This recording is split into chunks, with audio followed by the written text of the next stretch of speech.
ท่านผู้ชมอยู่ในคลิปวิดีโอนี้เฮาจะพามาเลาะเบิ่งถนนหนทางอยู่ภายในตัวเมืองไกลซ้อนพรหมวิหารหรือว่าตัวเมืองของแขวงสวรรณเขตว่ามาฮอดในปี2023นี่แม่นมีการพัฒนาไปฮอดไสเฮามาติดตามชมคลิปวิดีโอนี้ไปพร้อมๆกัน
สบายดีท่านผู้ชมตอนนี้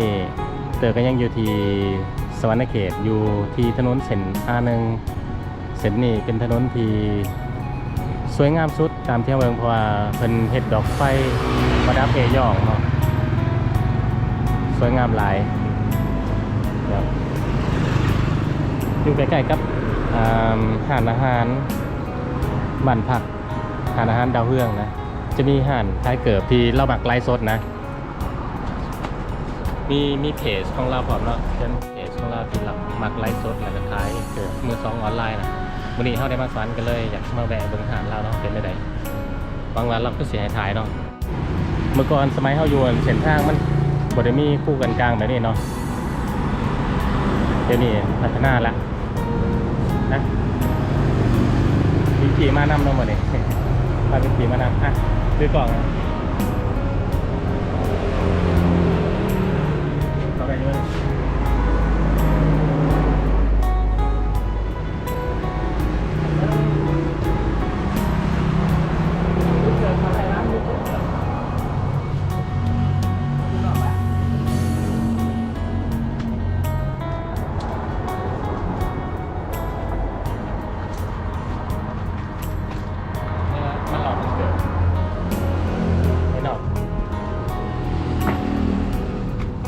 เห็นลงกับของเราบ่ได้เลย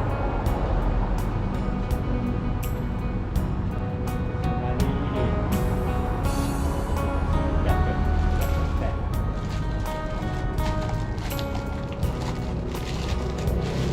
พักว่าแบบ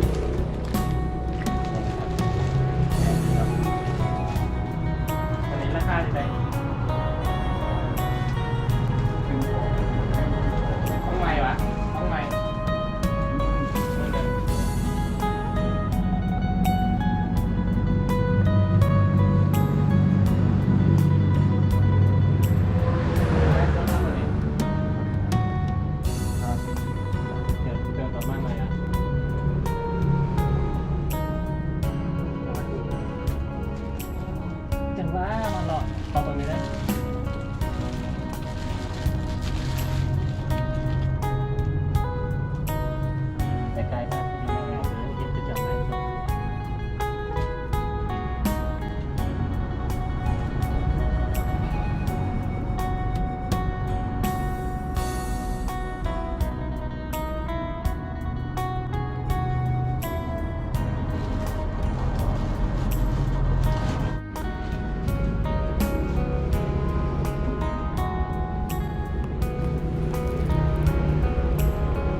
ไซแลนด์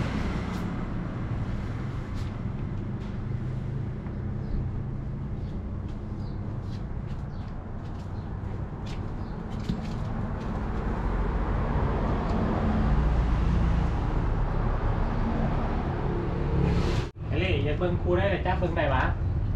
จับได้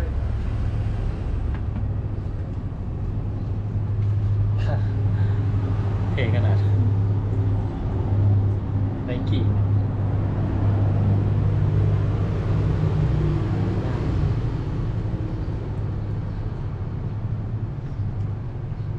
ใส่เครื่องย้อนเมื่อกี้แบบนี้ใส่เครื่องย้อนตอนโอ้พอดีตีนเลยตึนเลยเลยยังไงมันยังดี UK 9.5 US 10.5 US 10.5 18 เซน 18.5 เซนใส่ได้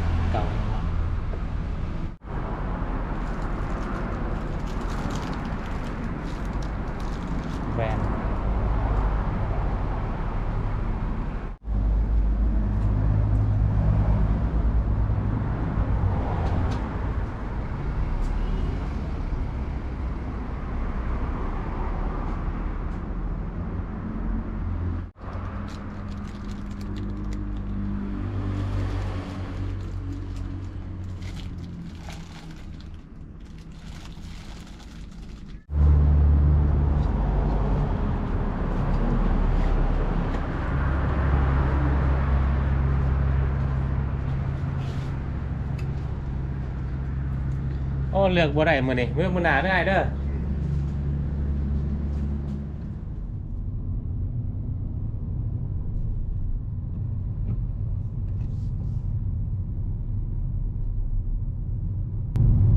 ท่านผู้ชมมาดีเฮาจะพามาเบิ่งถนนเส้น R1 อยู่ที่แขวงสวรรณเขตซึ่งว่ามีคู่กันกลางแล้วก็มีดอกไฟกลางทางที่สวยงาม